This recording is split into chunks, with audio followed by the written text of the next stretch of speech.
All right, so to close things off, we have a couple of movies to talk about. One of which I was supposed to check out last week, but I did not get the time. It was Bottoms, and this one here, No One Will Save You, that I was supposed to talk about, but I didn't get the time to see that. But yeah, Ricardo, you checked it out, and also shout out to Somali Polony because I know she covered it for Red Mango Reviews, or I should say Robot Mango Reviews. Sorry, yeah. So I know she covered that and enjoyed it for what it was, right? I was hearing things about it too. A specific aspect about it, dialogue wise, that make it pretty interesting. That's all I know. Yeah. But yeah, take it away. No One Will Save You. What was it about, and what do you think about it? Yeah, so this is a kind of a weird, like, sci-fi kind of thing where it's about a girl named Bryn. She, have she living by herself, and she just in this kind of weird kind of thing. Her mom died a few years ago, and she just kind of living kind of weird and forlorn. And then slowly but surely, she started pick up something kind of on off with stuff, and she noticed she have intruders in her thing and intruders in the house, and it's starting to get creepy, and she paranoid, and then slowly but surely she started to realize aliens pulling her into thing, and that's the beginning. So everything is about why this works is it have almost no dialogue in this, and I am so. No, I will admit that a big reason why I like this is because I went into this as blind as possible.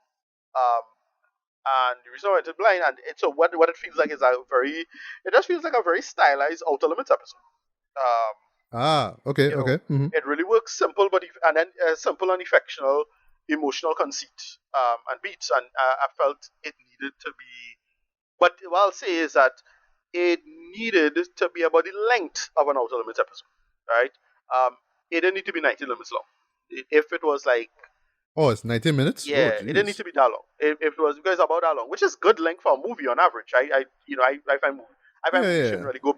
I thought it would have been like shorter, like I don't know, like 5 minutes shorter or something, like 85 No, well, minutes or right. something. So to me, this should have been, to be honest, it could have been a short. So it could have been like about a 45 to 60 minutes, and if it was tighter, it would have worked. It stretches and feels a little long, but why it really works is that yeah, it just builds this suspense conceit really well. And then because this girl, I forget the actress name, but she really acting she ass off is just pure emotion and reaction and facial stuff and the violence. But again, because it does a lot of silliness when it comes to like what the aliens could or can't do, or why they decide to not do this if they could do that. Typical stuff, right? And I really really enjoyed for what it was. But otherwise a solid outing. The ending is very similar to all else is similar to AI with Haley Joel Osment. Um, Huh. yes, if you remember the ending to that movie, right? I remember the end. Right, I do. Yeah. right. Mm. So it's very similar to that. It reminded me of that somewhat. That's about it. I dug the hell out of this. I Okay. doesn't it Nice. doesn't it doesn't it wastes it could I guess they could make it a little tighter, but it doesn't feel like it too wasted or anything like that. But it does work for the most part. Simple, and then the main thing about it, because of the Haley Joel Osment stuff, it gets into the big emotional conceit of the storyline. It's not the aliens. It's something else involving her and why she was living like that in the first place. And it does it. And like it I just sit down and watch it. I don't it nothing to say about it because it's all visuals, almost no dialogue. Off the top of my head, I can't remember her saying anything. But you hear other characters say stuff and little stuff on the radio and nice about it. Uh, that's it. But I could see there's one of those things I could see being a cult hit, but I could see some people hating it Nice. for it is because it doesn't. There's a lot of not talking. There's a lot of artiness to it. Um, but I think it works. I dig the hell out of this. I have very few problems with it as it is. And yeah, I personally enjoy um, enjoy it for what it is. It's one of those things that I can see people not liking. Oh, sorry. Her name is Caitlin Dever. That is the actress name. Okay. I forget Okay. what she was in. I forget what she was in before. She was in something before that. She's pretty good in. What she was in before? Right, she was in Booksmart. That is what she was in. Oh, Right. I still haven't seen that. I know. Yeah, Shocking, yeah, right? yeah, yeah. Right, yeah. Yeah. So that's I really liked her in this. But yeah, she really really holds it together. That's what make this real work. She's a really really really talented actress, and it just holds the whole thing together for what it is.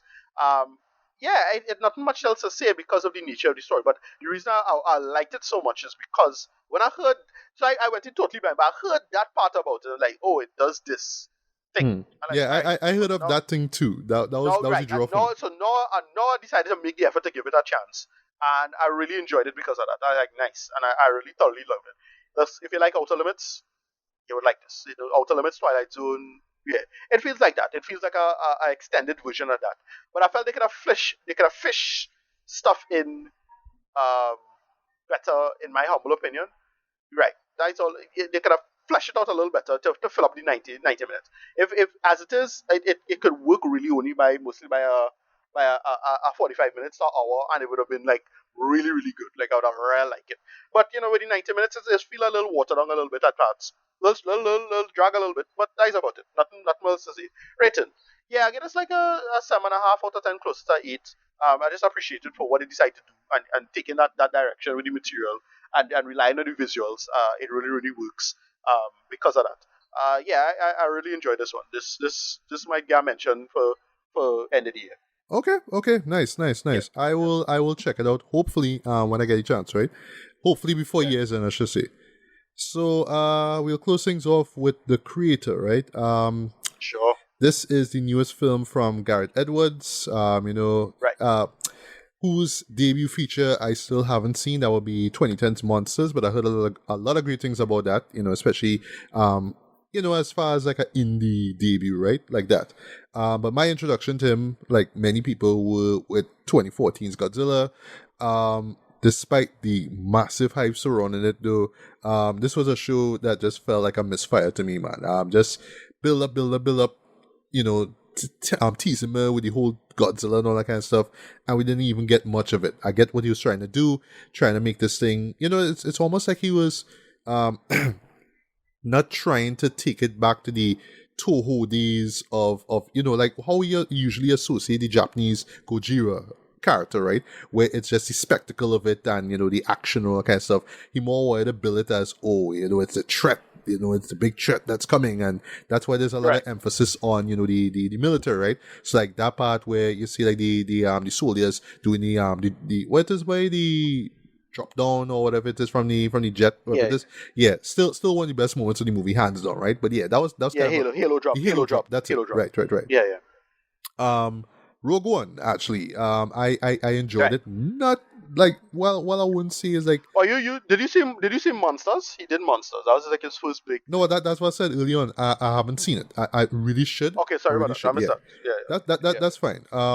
But yeah, Rogue One was where he really wrote me in though as just Yeah. a solid filmmaker across the board. You could see the influences on his, like he wears them on his sleeve. When it comes to the films that he makes, and you really see that here in The Creator. Because yeah, boy, like Yeah. like you're just there and you're thinking, all right, post-apocalyptic stuff, android kid or like a robotic kid or whatever. Okay, like you see that stuff before.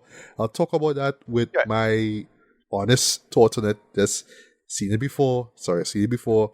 But when I see he pull in references to stuff like Apocalypse Now and E.T. and things, I'm like, okay, bro, like, all right, Yeah. like you real pull it from your Blu-ray collection. I mean, I totally respect that, right? But like, Right. can I tell the story, Louis? But that's just me. But yeah, saw the trailer for this theatrically actually, and yeah, I was excited to see it. Just mainly because John David Washington was in this, right? And I want like I want to see like his career grow and blossom over the years, and like not expecting him to be in a Tenet movie anytime soon, right? Or I should say a Christopher Nolan film again, right? But I just want to see what next big film he's gonna be in, right? And this one looked pretty interesting as well. I'll just close with this too. One thing that people like real hyping up with it though was the budget of it, being 80 million. Not as which is like I don't want to say minuscule, right?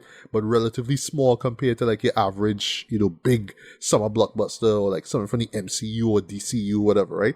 And I was while I was watching the film, I was just kind of taking in how he was using the budget, how he was kind of working in the VFX and stuff like that, right? Without busting it, without burning a hole completely through his wallet, right?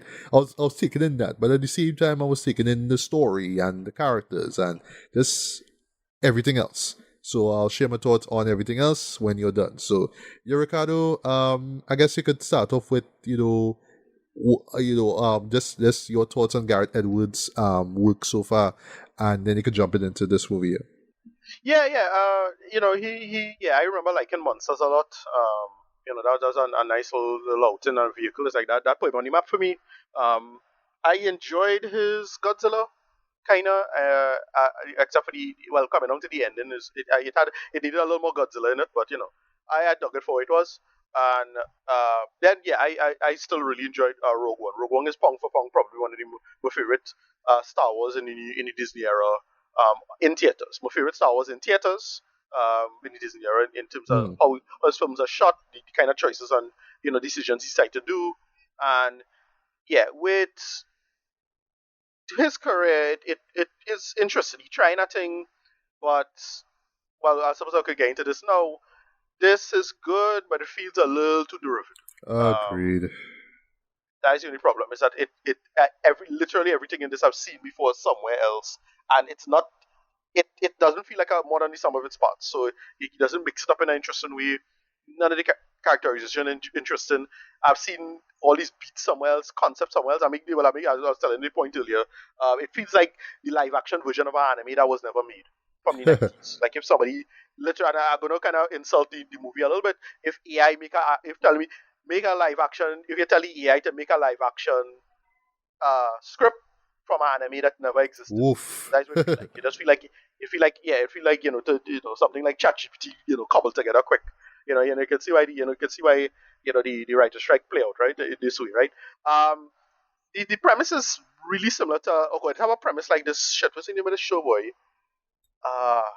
It's Movie or right TV now, show? it's a sci-fi with a movie where it's a sci-fi with a girl who's riding on a wall. Riding on a wall. Yeah, she's riding on a wall. That's right. So it's starring Cameron Bright. So it's a movie starring Cameron Bright. And I'll tell you, it is Ultraviolet. Oh, that shit. Yes. Wait, Right. no, Ultraviolet. not the Mia Jovovich film, right? Not Mia Jovovich. I don't think she was also. Okay. Yeah, Mia Jovovich. Yeah. Mia Jovovich. Oh, that okay. Yeah. I skipped that. Remember was the story that it had a secret weapon, and the secret weapon was a little boy. Right. I remember. Okay, I remember the premise, but I skipped that show. Yeah. Right. So it was a secret weapon, but it's a little child is a weapon. That is a big twist. Okay. I mean, that it sound cool, but like, geez, boy, people do it before. Yeah. I mean, I can't be mad with this because it looks good, but it feels super dated. That is the problem with this. It just feels so dated. Because one of the problems I have with this is that it does the whole, if robots exist, it could be robots, it could be doing human things like that.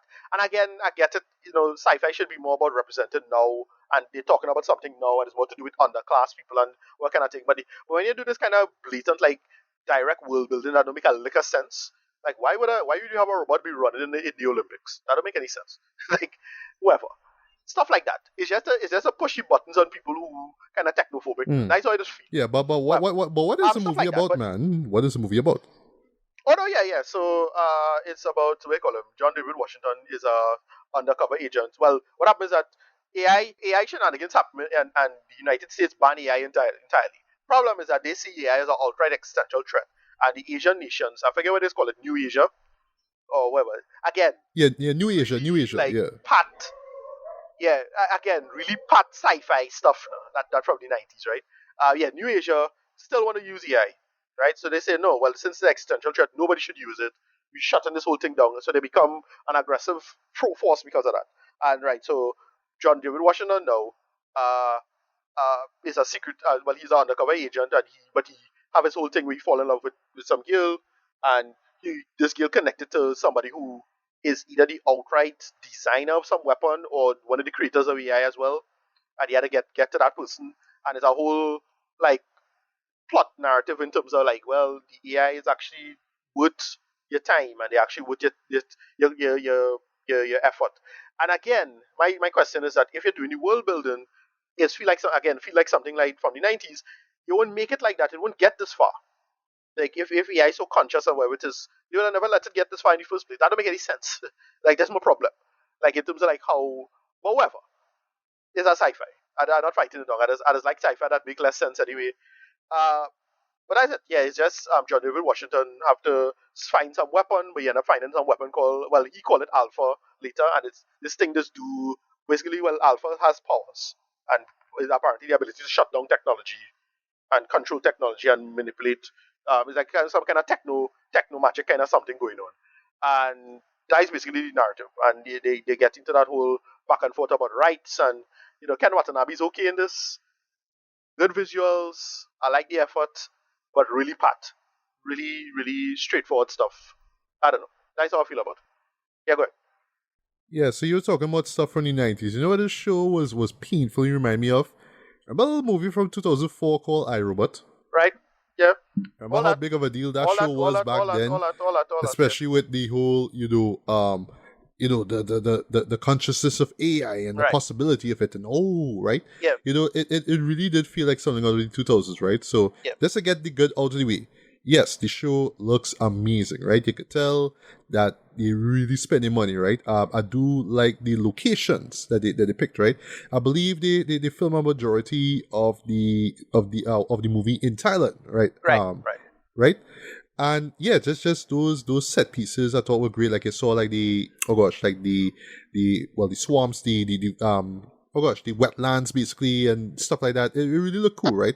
I like how they kind of incorporate the sort of not just the AI, but that's the tech, in those areas too. So it's not just about it's not just about utopias with flying cars or whatnot, or large skyscrapers, but you also have those areas in New Asia, right? And you see how they incorporate technology there, right?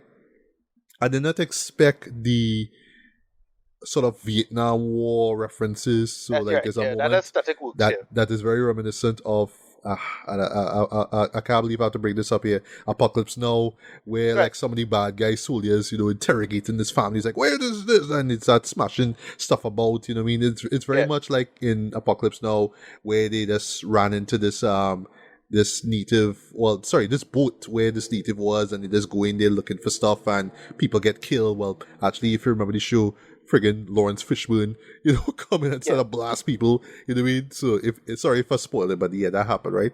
Yeah, so I saw that too. I was like, all right, okay. You know what I mean? Like I didn't expect the Apocalypse Now worship there, right? But back to the visuals. Yes, it looks great. I like how they use the visuals here. So it's not like like ever so often you will just see like a particular shot, like a particular not long take, like a establishing shot, or like just like a piece of like movement or whatever it is, but it doesn't linger on it too long, right? So it just shows enough of it so it's like, all right, you get the gist of what's going on, right? Case in point, the design of the I'll just for the sake of this review here, androids, right? The little circular hole that they let's call them simulants. Simulants, I think. Right. And then on the subject of that, like I kind of saw it coming, but I didn't think it was going to be that blatant though. The Blade Runner worship, like even Blade Runner, like even right down. Well, Blade Runner, and then we call them Major. Oh gosh, that Scarlet. Ghost in the Shell too, with Ghost in the Shell. I saw a bit of Kira too. They have characters who a lot of Kira, but we call and then Alison Janney was straight up Stephen Lang from Avatar. Yes, boy, yeah. She just this colonel who just have to find, they have a name that they call, this thing, Namata. That's what it's called, right? Yeah, we need to find Namata. Where is it? And I won't stop until I find her, right? Or find it, right? But yeah, the Akira reference really came. It's kind of subtle, but when you see it numerous times, like, okay, I see what you're getting at, right? The big Nomad itself, this gigantic spaceship, Yeah. but it could beam down, like it could just kind of just beam down like a light on wherever you are on the Earth, and it could send missiles at you. You know what I mean? So it's like that. Yeah, I was getting Akira vibes from it, especially the way what happens to Nomad in the end, very Akira like, right? Yeah. I thought that the acting was fine. It was serviceable for what it is. Like John David Washington is doing his job. That's all I'll say. Yeah, he okay. I mean, I didn't expect to see McGill, Gemma Chan, but hey, Gemma Chan it too. Right, yay. Right, yeah, she was in this, right. I didn't need, the only two people I knew were in this was John and Ken Watanabe, right? But I didn't know anybody else was in it. Right. I think Benedict Wong was supposed to be in this thing, so but here he drop out. It's little things like that. Like, all right, they could have come to get Right. Also, as you're touching on world building, alright, so I do like how the world itself, or at least this future itself, is set up, right? I do, well, case in point, the intro I thought was great, right? With the sort of full commercials, right? Or promos. That's all I'll say was spoil anything. I thought that was really cool, right? But I felt like even still, just to get to the drawbacks with this, right? I still felt like it just wasn't enough for me to really latch on to this world, though, right? Where, I saw like a reviewer made this statement, and I actually kind of agree with him, where it just felt like it could have been a limited series or a series. Right. This world itself, is just there's a lot going on in it, right? And a lot of faceted stuff. But I just got surface level stuff. I just got, America just doesn't like AI because of one incident that took place. So America is the villain because they don't like AI and they are just hard pressed on stopping anything AI. And it's just so surface level, Joe. Like, there should be more to it. There should be more to why they are legit sending soldiers into Southern Asia looking for people who are creating AI and why they're so adamant about wiping them out now. It can't just be simply, terrorist threat. Like, I mean, oh gosh, man. Again, are we in the 2000s? No. You know what I mean? It can't just be a terrorist threat and that's it. You know what I mean? Surface level, right? Yeah. Also, I felt it was doing a lot of world building while the show was going on, though. Well, so let's stick with it. It felt both over and underwritten at the same time. It have that problem. Yeah. Where it's like you're doing a lot, you're telling me a lot, but I'm not seeing a lot, and none of it is engaging. So I don't know. Exactly. Yeah. So case in point, right? So going back to Blade Runner for a bit, right? So early on, they tell you, a new opportunity awaits for you off-world, so talking about basically you could go, I think it's the moon or some other planet, basically you could go and colonize there, right? That's what they was aiming at, and that's where the replicants come in, yada, yada, yada, right? Right. So, I don't know, maybe I just sort of missed this somewhere, but apparently, like just slight spoiler near the end, our heroes hitch a ride to the moon. Right. Like, wait, when does it even happen? How? Yeah, well, that part was, I feel a little rushed, but again, the rest of the movie was like that anyway. It had some like weird parts too. In terms of, again, my problem is that here's the thing. Again, is a very dated like conceits towards what robots should be. Like instead of robot people walking about, and there's like guys now, and there's a guy that walking about, and they're like police, and they have like flat robot heads, and it looking good, It looking good. All of this looking good, but because it feels so dated as a science fiction conceit too, I just couldn't get over that. But yeah, go ahead. Right, I agreed, and I think it's like just subconsciously because it just felt like something that I saw before, right? Yeah. That's why I'm glad they brought up anime from the 90s, and like how I brought up like iRobot in the 2000s. It just feels so derivative. It just feels like something I've seen before. So even when they really like trying to hit my my heartstrings now with the relationship between Joshua and Alfie, right? That's the nickname that he gives the Gil.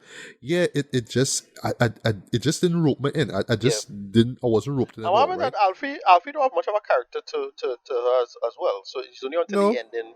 There's nothing there, so I couldn't like that. Even that I couldn't get into. So it's like, all right, well, So overall though, it just like I admire the effort, right? You could really tell that Garrett put a lot into it, but if he had just put just enough effort, and I've seen this too because he also came up with the story and co-wrote the screenplay.